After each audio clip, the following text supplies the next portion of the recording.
না, আজ আর নাম বলবো না। আজ ঘুমটা একটু তাড়াতাড়ি ভেঙে গেছিলো। বাট আমাদের জীবনটাই ড্রামা। সো আমিও এরকম একটু ড্রামা করে ডাইরেক্ট স্নান করে চলে এসেছি।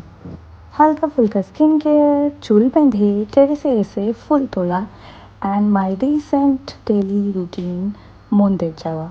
এই ক্লিপটা আমার মাতাজি নিয়েছেন, তাই আর তো করতেই হবে। নাও একটা ডিফারেন্ট বাট আমার জন্য একটু হেভি ব্রেকফাস্ট ট্রাই করলাম, খেতে দারুণ হয়েছিল। এবারে টুডে শো স্টপার হচ্ছে যেখানে আমি এখন এসছি। এটা হচ্ছে একটা মিষ্টি বোনের বাড়ি, রুবিনা। যারা গাছপ্রেমী তাদের জন্য এটা হেভেন। তোমরা ওর কাছে অনলাইন আর অফলাইন গাছ কিনতে পারো। আশা করি সব ভ্যারাইটি পেয়ে যাবে। আমার মাতাজি তো এখানে এসে খুব খুশি। বাড়ি ফিরে এই যে প্রিয় একটা জিনিস, আর এটা এনে দেওয়ার মানুষটাও খুব প্রিয়। একজন অলরেডি একটা শেষ করে কি খুশি দেখো। তার মানে বুঝলাম মাতাজিকে হ্যাপি করা খুব একটা বেশি টাফ নয়। এবারে পার্সেল ওপেন করার পালা। প্রোডাক্টগুলো তোমরা ভিডিও পুরোটা দেখলেই দেখতে পাবে।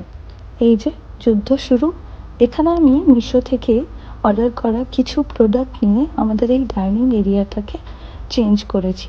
অনেক দিন ধরে চেঞ্জ করব বলে করা হচ্ছিল না। ফাইনালি আমরা দুজন মিলে এটাকে চেঞ্জ করে ফেললাম। টানটানা, রেডি ফর জিম, কারণ ঝড় বৃষ্টি বন্যা যাই হয়ে যাক, জিম তো যেতেই হবে। তোমাদের আজকের কোনো রেসিপি আর প্রোডাক্টের ডিটেলস লাগলে কমেন্ট করো। টাটা।